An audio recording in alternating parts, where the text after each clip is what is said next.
কেন্দ্রীয়ভাবে ঘোষিত বিক্ষোভ কর্মসূচি পালনের অংশ হিসেবে সিলেটের চৌহাট্টা এলাকায় শনিবার দুপুর ১টা থেকে সিলেটের বিভিন্ন স্কুল, কলেজ ও বিশ্ববিদ্যালয়ের শিক্ষার্থীরা জড়ো হতে থাকেন। বেলা ২টায় কয়েক হাজার ছাত্র জনতা শহীদ মিনার এলাকায় জড়ো হয়ে পরবর্তীতে চৌহাট্টা পয়েন্টে তারা অবস্থান নেন। এ সময় শিক্ষার্থীরা সরকারের পতন দাবি করে নানা স্লোগান দিতে থাকেন এবং সেই সাথে তাদের দাবি সম্বলিত নানা প্লেকার্ড তুলে ধরেন। দেশটা লাগো শহীদদেরকে না, কারো বাপের দেশ না এটা। তো আমরা আন্দোলন ছেড়ে যাবো যতক্ষণ পর্যন্ত হাসিনা গতি ছাড়ে না।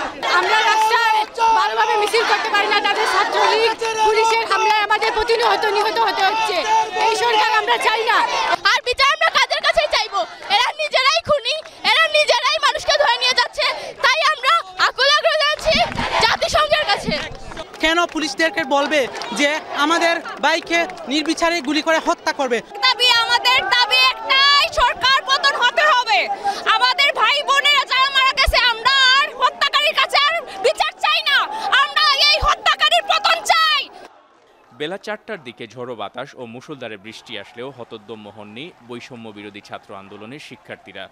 বিভিন্ন প্রতিবাদী গান ও স্লোগানে মুখর রাখেন পুরো এলাকা। এ সময় চৌহাট্টা, জিন্দাবাজার, দরগা গেট, আম্বরখানা, রিকাবি বাজার সহ আশেপাশের এলাকায় যান চলাচল বন্ধ হয়ে যায়।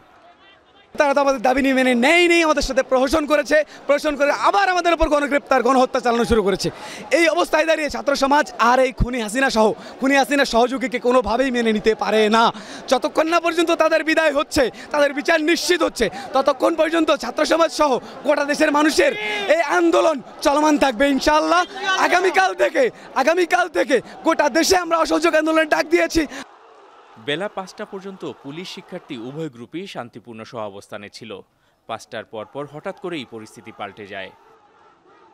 হঠাৎ করেই আমরা দেখলাম চৌহাট্টায় শিক্ষার্থী যারা আন্দোলন করছিলেন এবং পুলিশের মধ্যে ধাওয়া পাল্টা ধাওয়া শুরু হলো এবং মুহূর্তের মধ্যেই আমরা দেখলাম এক পক্ষ ইট পাটকেল নিক্ষেপ করছিলেন এবং আরেক পক্ষ আমরা দেখলাম পুলিশি অ্যাকশন নিচ্ছিলেন এবং এই কারণে এই যে পুরো চৌহাট্টা এলাকা কিন্তু একটা ভীতিকর পরিস্থিতির সম্মুখীন হয়।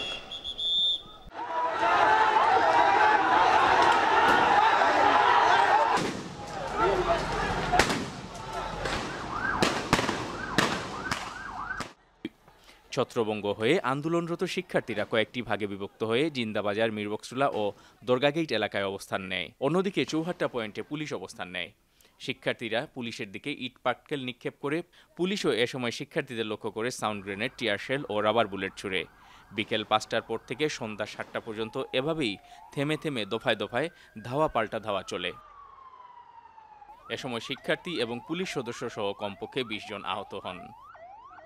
স্লোগান ছিল এবং তারা খুব উত্তেজিত ছিল। হঠাৎ করে এই যে ৫টার দিকে তারা যাওয়ার পথে প্রথমেই আমাদের এক পুলিশ কনস্টেবল আমাদের এপিসি গাড়ির উপরে গ্লাস ভেঙেছে এবং একজন পুলিশ কনস্টেবলের নাকে আঘাত লেগেছে, প্রচণ্ডভাবে আঘাতপ্রাপ্ত হয়েছে, আঘাতপ্রাপ্ত হয়েছে। সন্ধ্যার পর পুলিশ পরিস্থিতি নিয়ন্ত্রণে আনলেও এখনও সিলেটের পরিস্থিতি অনেকটাই থমথমে। সিলেটের মানুষের মনে বিরাজ করছে সীমাহীন ভয় এবং আতঙ্ক। Moinuddin Manju, channel S news, Sylhet.